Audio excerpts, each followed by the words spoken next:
मौत मुझको गवारा है लेकिन क्या करूं दम निकलता नहीं है। नीतीश कुमार का वो बयान याद कीजिए जिसमें उन्होंने कह दिया था कि मुझे मुख्यमंत्री बने रहने का कोई शौक नहीं है। लेकिन इसके पीछे एक और बयान था, जो बयान किसी ने सुना नहीं, किसी ने दिया नहीं, लेकिन मुझे लगता है कि शायद हमने आपको ये बयान अपने पंचनामा के माध्यम से सुना दिया था। नीतीश कुमार को मन है कि वो कुर्सी से हट जाते, भाजपा किसी और को जिम्मेदारी दे देती। वैसे भी नैतिकता उनके पास नहीं है, क्योंकि उनकी पार्टी तीसरी दर्जे की पार्टी बिहार में हो गई है।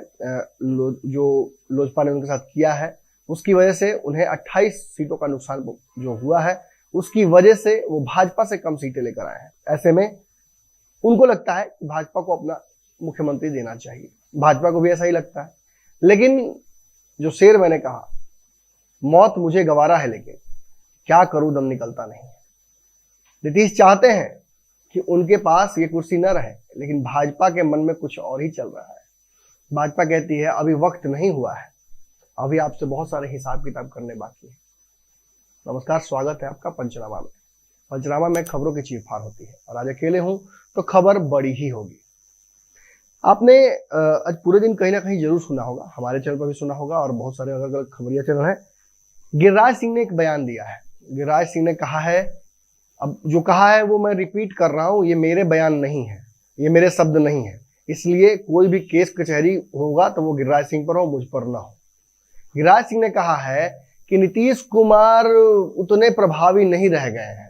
उनके जो तथाकथित रूप से नवरत्न हैं या उनके ब्यूरोक्रेट्स हैं या नीतीश कुमार के जो बाबू हैं, जो उनका सरकारी काम निपटाते हैं अलग अलग जगहों पे, वो ठीक से काम नहीं कर रहे हैं। और अगर ऐसे किसी व्यक्ति को मेरे संसदीय क्षेत्र से, बेगूसराय से, उनके सहमा गांव में पहुंचे हुए थे, मत्स्य का कार्यक्रम था, उस दौरान लोगों से मुखातिब थे, थोड़े भावना में बह गए जैसा हमेशा होता रहा है। और भावना में बहने के बाद उन्होंने कहा कि ऐसे अधिकारी जो काम नहीं कर रहे हैं या बात नहीं सुन रहे हैं, उनको बांस से पीटना चाहिए। मैं नहीं कह रहा हूं, फिर बोल दूं। और गिरिराज सिंह ऐसा पहले भी कहते आए हैं। अच्छा हुआ कि उन्होंने पाकिस्तान नहीं भेजा, क्योंकि पाकिस्तान के साथ हमारे रिश्ते अभी अच्छे नहीं है। ऐसे में टिकट देना, बिना टिकट के जाएंगे तो धरा जाएंगे, और टिकट देने की जिम्मेवारी जो है वो भारत सरकार ले नहीं सकती है। तो ऐसे पदाधिकारियों को फिलहाल पाकिस्तान तो नहीं भेजेंगे गिरिराज सिंह, लेकिन बांस से मारने की खुली छूट उन्होंने अपने ग्रामीण क्षेत्र के लोगों को दे दिया है। अब बात यहाँ ये है कि गृह विभाग नीतीश जी के पास है। जो भी ट्रांसफर पोस्टिंग, जो भी फिलहाल बिहार के ब्यूरोक्रेट्स हैं, बाबू साहेब है, बाबू साहेब वो नहीं जो तेजस्वी यादव जी ने कहा था, मेरा बाबू साहेब मतलब सरकारी कर्मचारी, अगर वो कुछ गलत करते हैं तो उस क्षेत्र की जनता बांस लेकर, जो बसवार होता है गांव देहात में बहुत ज्यादा होता है, उसे छील कर निकाले और रखेद दे। माने पूरे संसदीय क्षेत्र में अगर ये आम अगर घटनाएं हो कि चारों तरफ बांस से रखेदे जा रहे हैं बाबू, और किसी के घर में दौड़ के घुस रहे हैं, कभी छत पर से फांद जा रहे हैं, कभी सरकारी जो कार्यालय है उसके बाथरूम में छुपे हुए हैं, तो कोई अलग बात नहीं है। बिहार में ऐसा केओस होता रहा है।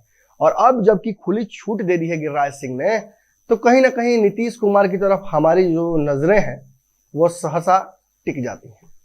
लेकिन नीतीश जी ऐसे मुद्दों पर बयान क्यों देंगे? बात फिर भाजपा की तरफ आती है। भाजपा के शीर्ष नेता संजय जायसवाल जी हैं, नित्यानंद राय जी हैं, भूपेंद्र यादव जी हैं। अब फिलहाल ये सारे जी तो मौजूद नहीं है, लेकिन संजय जायसवाल जी हैं। संजय जायसवाल जी की तरफ जब मीडिया के कैमरे घूमे और जब जवाब तलब किया गया तो उन्होंने इस मुद्दे पर कुछ नहीं कहा। नीतीश जी को ये सब चीज ठीक नहीं लगता है। उनको इस तरह का डिसऑर्डरली बिहेवियर बिल्कुल पसंद नहीं है, चाहे गिरिराज सिंह करे या कोई करे, उन्हें अच्छा नहीं लगता। कल ही देखिए ना कैसे बेचारे एक जो केंद्रीय मत्स्य और पशु मंत्री हैं गिरिराज सिंह जी, और बिहार के भी जो है उन्होंने भी कंट्रोवर्सी कल कर रखा था अपने भाई को अपनी जगह। और लोग तो कह रहे हैं हम शकल, मुझे तो शक्लें नहीं मिल रही हैं, लेकिन लोग कह रहे हैं तो मान लेते हैं। हम शकल भाई को उन्होंने भेज दिया कि जाइए आप, हमारे बदले हम थके हुए हैं, आप जाके तो खोल के आइए, सब जो फीता उता लोग बांध देता है। तो उन्होंने कार्यक्रम में अपनी उपस्थिति तो दर्ज कराई। अब किस दर्जे से दर्ज कराई, क्योंकि बिहार में जहां तक हमें पता है नेता का भाई नाम का कोई पद है नहीं, या मंत्री का भाई नाम का कोई जो संवैधानिक पद है वो नहीं बनाया गया है।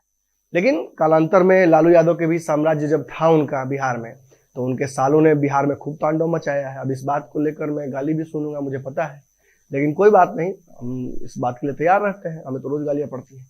लेकिन लालू प्रसाद यादव के दौर को जंगल राजगर कहा जाता है, तो इसलिए क्योंकि सुभाष और उनके जो साले दोनों थे, उन दोनों ने कहीं ना कहीं इस तरह से कई जो सरकारी चीजें हैं उनका फायदा उठाया था। कई चीजों के लिए उन पर केस भी है। लेकिन ये नीतीश कुमार के राज्य में ऐसा नहीं होना था। नीतीश कुमार जी ने जब बिहार को बदला, जब वो आए, तो उन्होंने इस बात को मेक श्योर किया कि उनके ऊपर इस तरह का कोई लांछन ना लगे। शुरुआती दौर में तो उनके जो मंत्री थे, जो उनके सहयोगी थे, कार्यकर्ता थे, अगर उन पर इस तरह का आरोप लगता था तो वो उनसे इस्तीफा तक ले लेते थे। लेकिन अब तो समय काफी बीत चुका है, अब उन्हें भी थोड़ी राजनीति समझ आ गई है। उन्हें समझ में आ गया है कि इतना हड़बड़ा कर डिसीजन लेने पर सरकार गिर भी सकता है, और सरकार गिर जाएगा तो वो कुर्सी जितनी प्यारी है वो फिसल कर दूर भी जा सकती है। आजकल तो कंटेंडर भी बहुत सारा है। चिराग पासवान को भी चाहिए, तेजस्वी यादव को भी चाहिए, तेज प्रताप जी को भी चाहिए, पुष्पम प्रिया जी को चाहिए, पप्पू यादव जी को चाहिए। अब ऐसे इतने सारे कंटेंडर हो तो आदमी कुर्सी छोड़ता थोड़ी है। एक देखा होगा अपने खेल स्कूलों में खिलाता है म्यूजिकल चेयर, जब तक म्यूजिक बजेगा तब तक आपको दौड़ना है, जैसे ही बंद हो जाएगा तो बैठ जाना है। तो नीतीश जी उठते ही नहीं है, म्यूजिक चलाते रहिए आप, नीतीश जी नहीं उठते हैं, क्योंकि उठेंगे तो उनको पता है कि यह चीटिंग हो जाएगा। बिहार में चीटिंग होता रहता है। चलिए आगे आते हैं, मुद्दे पे आते हैं, उस जगह पे आते हैं जहां से शुरुआत की थी। नीतीश कुमार जी के खिलाफ आखिर ऐसा क्या है? हम क्यों कह रहे हैं कि गिरिराज सिंह के इस बयान को बड़े संदर्भ में लेना चाहिए? आपने देखा क्या, गिरिराज सिंह ने इतने दिनों में कोई बयान दिया बिहार के संदर्भ में? चुप थे बेचारे। इतने दिन बाद ज्वालामुखी की तरफ फटे हैं, तो कुछ तो उनको दीजिएगा ना आप, थोड़ा सा तो मतलब मार्जिन ऑफ एरर मिलता है। लेकिन जो बयान उन्होंने दिया है, इस बयान से दो बातें स्पष्ट समझ में आती है। एक कि वो लगातार ऐसी बातें कुछ बोलना चाहते थे, लेकिन क्योंकि भाजपा अभी फिलहाल नीतीश कुमार के साथ रहना चाहती है, इसलिए वो बोलकर कुछ बिगाड़ना नहीं चाहते हैं। लेकिन जब वो बोलते हैं इतना मुखर होकर, तो सवाल एक और खड़ा होता है कि क्या शीर्ष नेतृत्व ने गिरिराज सिंह के मुंह पर जो टेप लगा हुआ था उसे हटा दिया है? क्या गिरिराज सिंह के बाद सीपी ठाकुर भी बोलेंगे, टूना पांडे भी बोलेंगे, संजय पासवान भी बोलेंगे? क्या बिहार भाजपा के वो नेता भी बोलेंगे जो नीतीश कुमार के साथ गठबंधन में रहना नहीं चाहते हैं? इन सभी बातों का जवाब आपको आने वाले कुछ समय में मिल जाएगा। लेकिन एक व्यापक स्तर पर जिस तरह से पंचनामा में मैं चीरफाड़ करता रहा हूं, मैं थोड़ा बहुत चीरफाड़ करके आपको समझा दूं। गिरिराज सिंह ने इससे पहले भी, आपको याद होगा 2014 में नीतीश कुमार के खिलाफ पहला बयान दिया था। तब नीतीश कुमार के मंत्री थे वो। उसके बाद अश्विनी चौबे ने भी बयान दिया था और प्रेम कुमार ने भी बयान दिया था। नरेंद्र मोदी के पक्ष में इन तीनों ने बिहार में एक आंदोलन सा छेड़ दिया था, जिसके बाद नीतीश कुमार काफी असहज महसूस करने लगे और उन्होंने तय कर लिया कि अब भाजपा के साथ किसी तरह का कोई रिश्ता दोस्ती खत्म, अब नहीं चल सकते हैं साथ में। लेकिन बाद में जब नीतीश कुमार वापस आए, कट से सुशील कुमार मोदी जी, जो कि अब बेचारे बिहार की राजनीति में उतना एक्टिव नहीं है, लगी से घास काट रहे हैं, लेकिन चलिए नेवरदलेस घास कट रहा है तो इसे एक स्वतः प्रक्रिया मानकर, स्पॉन्टेनियस कंबशन की तरह हम मान लेते हैं कि चलिए ठीक है, उनका बिहार में हस्तक्षेप है। लेकिन गिरिराज सिंह के इस बयान पर जिस तरह से नीतीश जी का एक छोटा सा बयान आया, उन्होंने कहा कि देखिए ये बातें जब गिरिराज सिंह कह रहे हैं तो वो बेहतर समझा सकते हैं कि उन कहना क्या चाहते हैं। हम तो कहेंगे कि नीतीश जी पहले केस कीजिए, बाद में बातचीत कीजिए। इस तरह के जो माहौल होते हैं उनमें सरकार का साथ लेना चाहिए, प्रशासन का साथ लेना चाहिए, क्योंकि जब आपने कानून बना दिया है कि इस तरह के बयान नहीं देने चाहिए, तो ऐसे में बयान देना गिरिराज सिंह का कहीं ना कहीं आपको खुली चुनौती भी है। और दूसरा बात, आपने जो बात कही, नीतीश कुमार जी ने एक और बात कही, उन्होंने कहा कि ऐसी बातें कहना कि जो अधिकारी हैं उनको बांस से खदेड़ कर पीटा जाए, ये कहां तक उचित है? मतलब पत्रकारों से ही उन्होंने पूछ दिया, क्या ये सही है? देखिए हमें तो सही नहीं लग रहा है नीतीश जी, अगर मेरी मानिए, खैर मेरी राय आप सुनते कहाँ है, लेकिन फिर भी मैं कह दूं, मुझे लगता है कि इस तरह के बयानों का किसी भी एक स्वस्थ लोकतंत्र में जगह नहीं है। बांस से क्यों मारा जाएगा जब हमारे लोकतंत्र में कई दंड विद्याएं हैं जो अपने काम से, अगर काम किसी धर्म के साथ न्याय नहीं कर पाता है व्यक्ति, उसके लिए बहुत सारे अलग अलग दंड विद्या में प्रावधान बनाए हुए हैं, उनका भी उपयोग किया जा सकता है। लेकिन बात ही वही है कि जिसके चलते गलती हो रही है अंतिम स्तर तक, उस मूल कारण को पहले समाप्त करना चाहिए। कहीं ना कहीं इस सरकार, जिस सरकार को आप चला रहे हैं, इसमें अंतर्द्वंद इतने हैं कि कोई भी डिसीजन स्पष्ट और समय पर टाइमिंग के साथ नहीं लिया जा पा रहा है।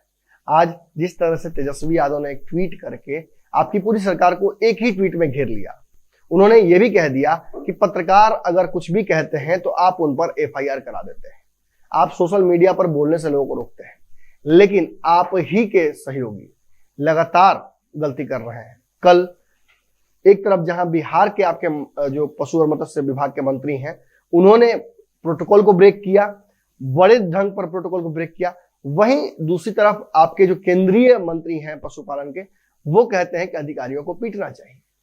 ये दोनों बयान क्या आपको नहीं लगता कि बिहार में अराजकता फैलाने के लिए काफी हैं? आप बार बार याद दिलाते हैं कि बिहार में जंगल राज था राजद के कार्यकाल के दौरान। क्या ये जंगल राज नहीं है? क्या पत्रकारों पर एफआईआर करना और अपने मंत्रियों को जो इस तरह का बयान देते हैं उन्हें छोड़ देना, ये आपका डबल स्टैंडर्ड नहीं है? इन सारे सवालों के साथ एक और सवाल खड़ा होता है जो मुझे लगता है कि बहुत लाजमी है इस संदर्भ में। नीतीश कुमार के खिलाफ जिस तरह से, नीतीश की सरकार के खिलाफ जिस तरह से, आप देखिए 2-3 बयानों को मैं आपको श्रृंखलाबद्ध तरीके से बताता हूं, आप समझ जाइए कि भाजपा करना क्या चाह रही है। ये जरूर तय था कि भाजपा नीतीश कुमार के खिलाफ अग्रेसिवली खड़ी रहेगी, लेकिन भाजपा को भी इस बात की सिक्योरिटी चाहिए कि वो नीतीश कुमार से अलग हटकर बिहार में अपनी अलग संभावनाओं को तलाश कर पाएगी और पुख्ता ढंग पे। ऐसे नहीं कि बस चुनाव लड़ने गए और 2015 की स्थितियां थी वापस रिपीट हो जाए, क्योंकि भाजपा एक बार फिर से उस स्थिति में जाने के लिए बिल्कुल ही तैयार नहीं है। ऐसे में आपको याद होगा गृह विभाग जो नीतीश कुमार के पास है, उसको लेकर संजय पासवान ने क्या बयान दिया था। शराबबंदी को लेकर लगातार भाजपा किस तरह से घेर रही नीतीश कुमार को, यह भी आपको पता है। बिहार में क्राइम के जो डेटा हैं लगातार बढ़ते जा रहे हैं, उसके लिए भी भाजपा सीधे तौर पर नीतीश कुमार को जिम्मेदार ठहराती है। अमीर सुबहानी की कुर्बानी ले जा चुकी है। अब नीतीश कुमार के विभाग, अलग अलग जो विभाग हैं, ऊपर के विभाग, उन सब में भाजपा अपने लोगों को बिठाने के लिए केंद्रीय प्रतिनिधित्व के माध्यम से भेजना चाह रही है। नीतीश कुमार को चारों तरफ से घेरने की तैयारी चल रही है। ऐसे में गिरिराज सिंह का यह बयान देना कहीं ना कहीं नीतीश कुमार के पास जो गृह विभाग है उसी पर एक बड़ा हमला है। और इस हमले से एक बात तो स्पष्ट हो जाता है कि नीतीश कुमार पर भाजपा की जो खासतौर पे जो वाचाल गैंग है, उनको चुप जो कराया रखा था अब तक भाजपा ने, अब उन्हें फ्री हैंड दिया जा रहा है। ऐसे में नीतीश कुमार के पास अब रास्ते बहुत सीमित बच जाते हैं। अगर भाजपा इसी तरह से नीतीश कुमार पर क्रिटिकल रहेगी तो जो मैंने बात आपको कुछ दिनों पहले कही थी कि चाहे या ना चाहे, नीतीश कुमार की असहजता जैसे ही अपने मार्जिनल लेवल तक पहुंचेगी, नीतीश कुमार के पास कोई ऑप्शन बच नहीं जाएगा और वो वही करेंगे जिसके लिए वो जाने जाते हैं।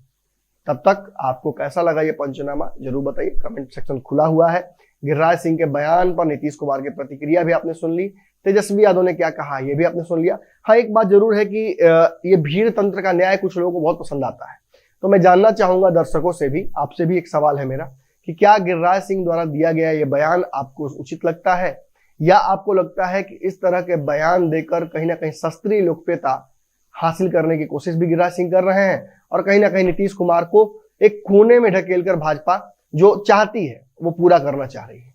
बने रहिए भारत लाइव के साथ, खबरें लगातार चलती रहेंगी। इस पंचनामा में इतना ही, अगली पंचनामा की श्रृंखला बहुत जल्दी आएगी, उसमें आपके साथ मुलाकात होगी। धन्यवाद। अगर ये वीडियो पसंद आई और वह बिहार के राजनीति और बिहारियत से सरोकार रखेनी तो सब्सक्राइब बटन दबा के चैनल के सब्सक्राइब कर ली। ओजे एगो घंटी बा, ओकरा बटन दबा देला से कुल सटीक और मारक खबर रुआ मुफ्त में मिल जाई। अगर रुआ पत्रकारिता के हमनी के नया प्रयोग में सहयोग कर चाहतानी तो ज्वाइन बटन दबा दी। पेटीएम नंबर नोट कर ली 9386816700। धन्यवाद।